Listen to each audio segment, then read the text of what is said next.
Have you ever found yourself in a conversation that sounds like, I don't do anything right, I can't do anything right? And maybe it's circumstantial or in a certain context you say that, maybe it's a relational context, maybe it's at work. And when you're in that complaint, I can't do anything right, I don't do anything right, I never get it right, take a moment and notice, what do you end up doing or not doing?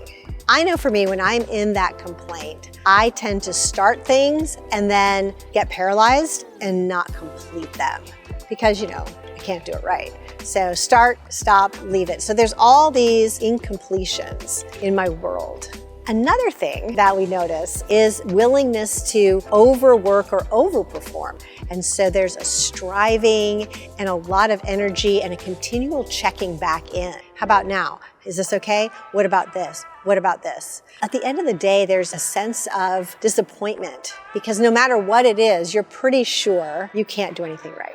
I was talking to a client the other day. She was in this conversation and it was just running hard in the background. I said, how long have you been in this conversation? It sounds like you're really familiar with it. And she identified a moment from when she was a kid that from her recollection was when this conversation really started. I'm gonna get in trouble. I'm always in trouble. I'm the one who gets in trouble.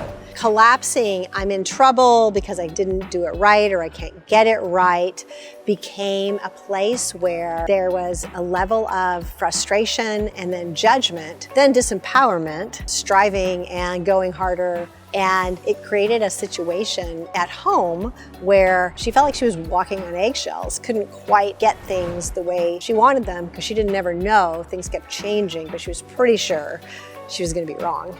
And then fast forward, now she's working in an organization, she's an executive. When she doesn't understand something or when a team doesn't feed back what she's asking for, the way she's asking for it, it sounds to her like, I can't do anything right.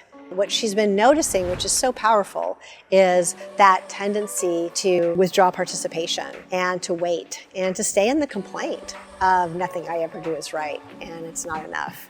And if you've ever had that experience of walking on eggshells, you know that there's an avoidance in there. We're avoiding the pain of surprise, the pain of getting blindsided, the pain of maybe violence or shaming or abuse. There's something that it's connected to in the walking on eggshells.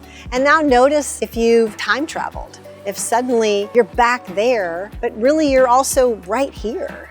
When you notice that, take a few deep breaths and ask yourself, okay, is this the same? What is the same? Is there anything that's the same? Or am I just filling in the blanks? Am I closing loops for information I don't have? And instead of avoiding the pain, perhaps the pain is imagined, or perhaps the pain could be a resource if it's there.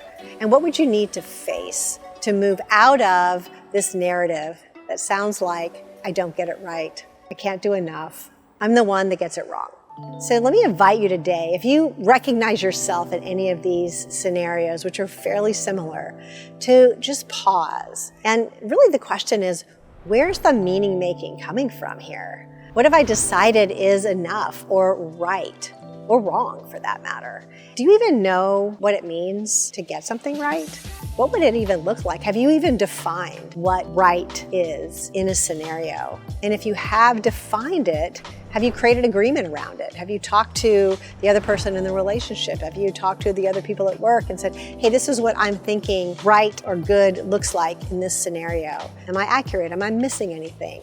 Have you checked in with other people, or are you just living in the swirl? Let's be honest, all the patterns that we have, we get something out of them. We get something out of living in a swirl and being frustrated. There's a lot of benefits to feeling disempowered. We don't need to own our impact. We can avoid accountability. What if you elevated your awareness and just chose to notice them and then ask yourself, is this true? Is there something else that could be more true? Who could I ask to get another perspective? And see what you find. If this was resourceful for you, please like, share, comment, ring the bell for notifications. I would love to hear from you. And if you'd like more resource on pain, types of pain, entering pain, check out my pain playlist.